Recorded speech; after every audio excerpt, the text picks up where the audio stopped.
Skull and Bones secret society was originally called the Brotherhood of Death. George Bush Jr., his father George H.W. Bush, and his grandfather Prescott Bush have all been initiated into this macabre fraternity, which was established in 1832 at Yale University by William Huntington Russell, whose family were America's biggest opium smugglers. George W. Bush was initiated into the Skull and Bones Brotherhood of Death in 1968. The ceremony took place at the Society's headquarters, which is a stone building with almost no windows. This mausoleum-type building is known as the Tomb.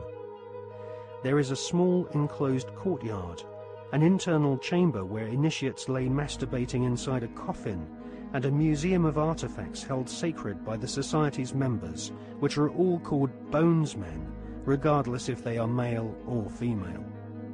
Many of the artifacts inside the Skull and Bones headquarters have been stolen by its members.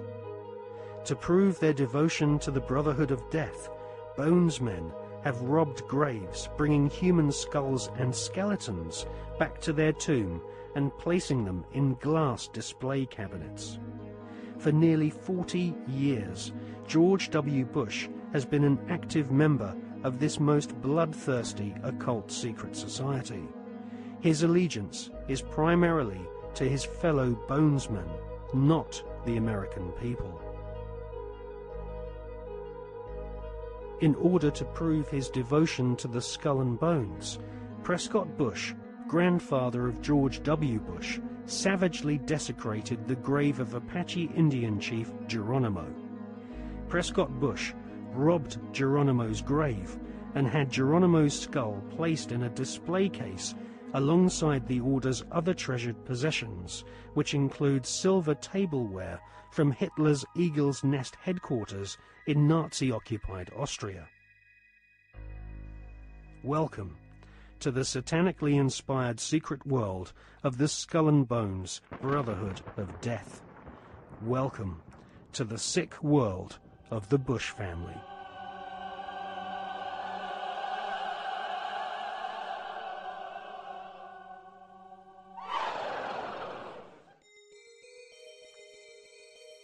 The Skull and Bones headquarters is on the campus of Yale University.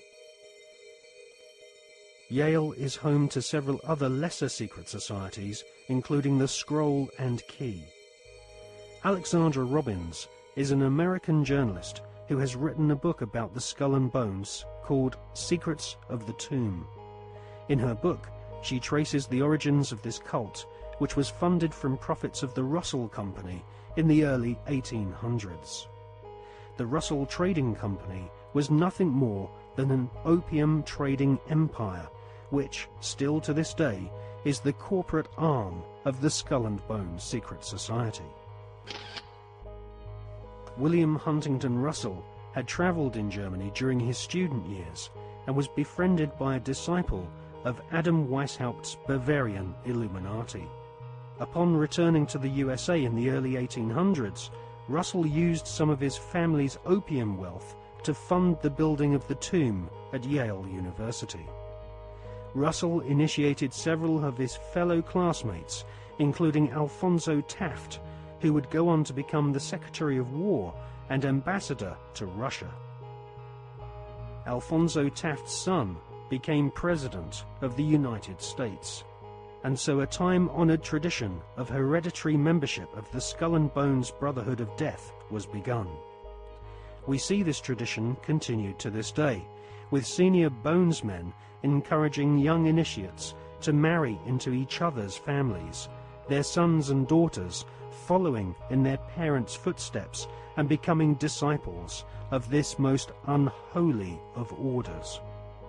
In the Hollywood movie Brotherhood of the Bell, we see an initiation ceremony, which is a common occurrence on the campuses of America's elite Ivy League secret societies.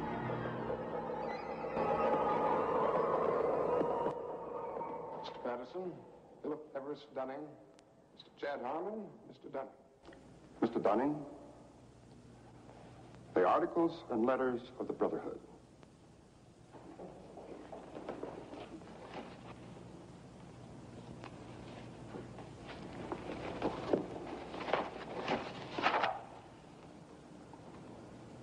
Do you swear that having been entrusted with these articles and letters since midnight this night, that you alone read them and did not communicate their content to any person whatsoever? I so swear. Having so sworn, are you now prepared to go forward? I am prepared.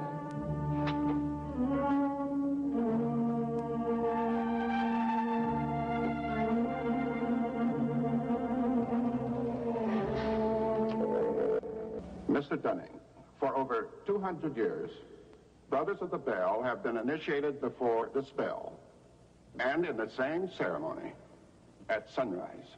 22 years ago, Mr. Patterson stood due east in your place, and I became his senior, as Mr. Patterson is now yours. One day, Mr. Patterson will stand due south, and he will induct a Brother of the Bell, and you will become senior. See, in this fashion does the Brotherhood express its continuity. It will continue long after all of us are dead.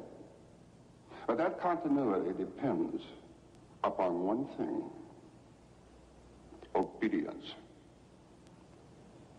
Absolute obedience.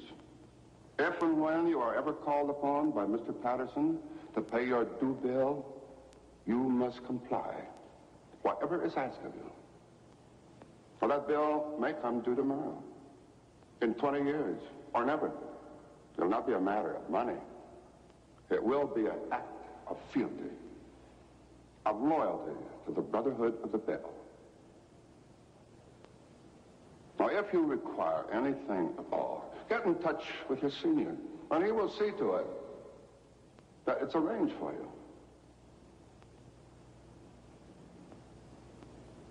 Are you ready for the oath? I am. The oath, gentlemen. I, Chad Dunning, do swear in absolute faith that I shall reveal no secret of the Brotherhood of the Bell, that I shall respect my brothers and myself, that I will act as they desire, secure their interests as if they were my own.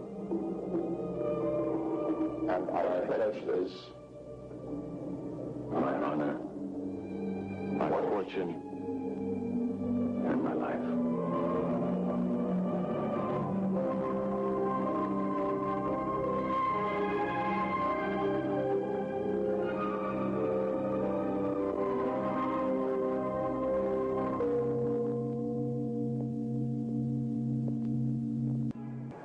You know, I still find it incredible that I could get anything I want. Anything a man could get with money, privilege, and the best connections. You know, it just occurred to me that we're part of the establishment now. Not part. The establishment.